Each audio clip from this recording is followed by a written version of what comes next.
creating nonstop, perpetual war in the Middle East?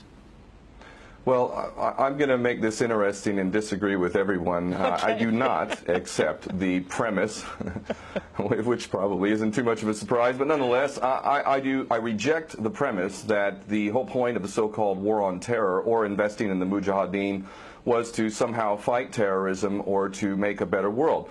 I would argue that if you really want to know what's happening with Middle Eastern policy, then you must read Ortadoğu's A Strategy for Israel in the 1980s. Now, in that document, which is pretty much being played out to a T right now and has been for many years, there were serious objectives for Israel. And Israel's main objectives were to expand and grow in line with the Greater Israel Project. And in order for it to do that, there would need to be an excuse to justify the expansion of Israel. And in order to do that, we would have to sow the seeds of sectarian hatred and violence in the region. The #1 target of this plan was Iraq. We've achieved that. That's not a failure. That's actually a success. Iraq is a failed state largely. It is an absolute basket case. Sectarian hatred is absolutely insane. We see the beheadings and all of this madness, and we think it's a disaster. No, it's not at all. In fact, it's all part of the plan to break up Iraq into 3 different states. When we look at Syria, we also find that the goal is once again the same thing: sow the seeds of sectarian hatred and basically turn that nation into a basket case. This is happening according to plan as well. Now, ISIS, funny enough, could stand for the Israeli Secret Intelligence Service. Many people are seeing the very big benefits to the state of Israel, the so-called Jewish state of Israel, by the breakup and the balkanization of the surrounding states. So actually, if you believe what's being told to you, and I just don't know why anyone would believe anything that comes out of the mouth of virtually any Western leader, whether it be Obama or Bush or any of the rest of them, all of these people are nothing but patent liars, and everything they say is pretty much the opposite of the truth. So I don't accept virtually anything they say. Okay, good. Okay, Peter, if I can go to you in New York. I mean, there is absolute continuity between the policies of Iraq and breaking it up and breaking up Syria as well. It is beyond naive to suggest that the U.S. doesn't have its fingerprints all over ISIS. In fact, tell me this: why has ISIS never once, or al-Nusra Front or al-Qaeda, not once have they attacked Israel? In fact, ISIS militants are getting medical attention in the Golan Heights and in Israel itself. What does that tell you? There is absolute continuity, but the actual policy, just like the Project for a New American Century laid out very clearly, that a, quote, new Pearl Harbor would be necessary to achieve this goal of full spectrum dominance. You could never tell the American people, or the world for that matter, we're going to fight wars of aggression where we're going to have to invade and occupy, we're going to have to spend hundreds of billions, if not trillions of dollars to achieve the goal of full spectrum dominance, which is to control, absolute control over air, land, sea, and space and cyberspace. The American people never would have bought it, so you can't tell them that. You have to tell them a bunch of lies. And we see this over and over again. What you have to do, Ken, if I can go... It would actually be a question that there must always be a boogeyman. In fact, you're sitting in Russia now.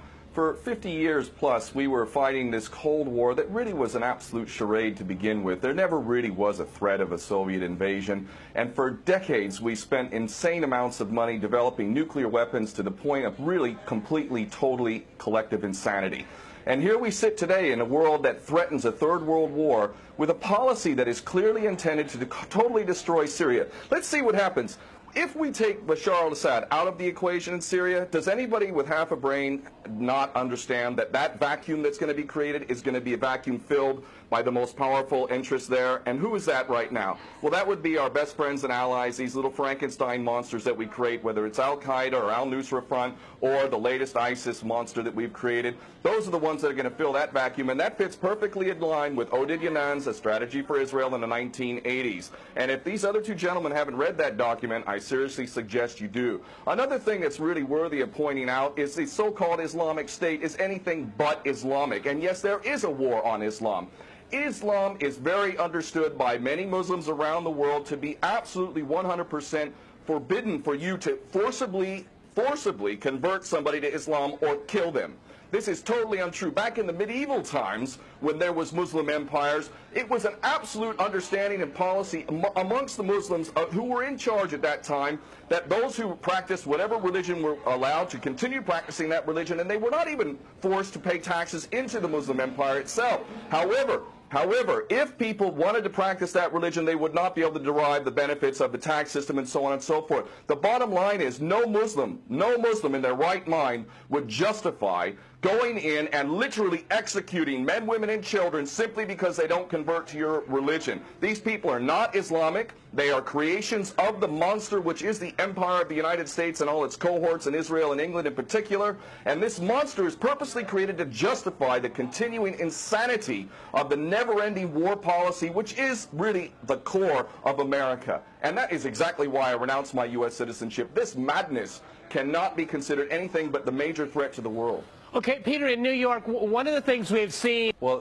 there are very obvious solutions. One is to arrest the traitors in the U.S. Congress and White House who have sworn to uphold the U.S. Constitution, and somehow the American people have sat by while the president has afforded himself the power to execute anyone, anywhere, anytime, for any American citizen to be detained without any due process of law, no representation, incognito, and theoretically he could be condemned to death by a military tribunal in secret and executed. All of this operating under supposedly the United States Constitution. So all of these traitors need to be arrested, first and foremost. When Netanyahu came to the Congress a couple years back, he received 29 standing ovations by these cowardly chicken hawk traitors. So the American patriots need to stand up and grab a pair and ultimately have some integrity and get rid of these traitors. Secondly, cut off all funding to Israel. Israel is a pariah state, a criminal state. It is committing active policies of genocide by the legal definition of the word according to Black's Law Dictionary. That country needs to be cut off right now. All of their attention needs to turn inward. Stop your little empire endeavors and full spectrum dominance and all of this sort of madness. Start taking care of your infrastructure back home. Start taking care of the American citizens who have worked their whole lives and now find themselves wondering how they're going to keep a roof over their head. All of that is very obvious and very sensible. Or America can continue to decline into an absolute total pariah state, hated and resented around the world, and maybe bring the whole world into World War III. I would prefer that we do the former instead of the latter, but ultimately we need some serious change in government, and that means getting rid of these traitors.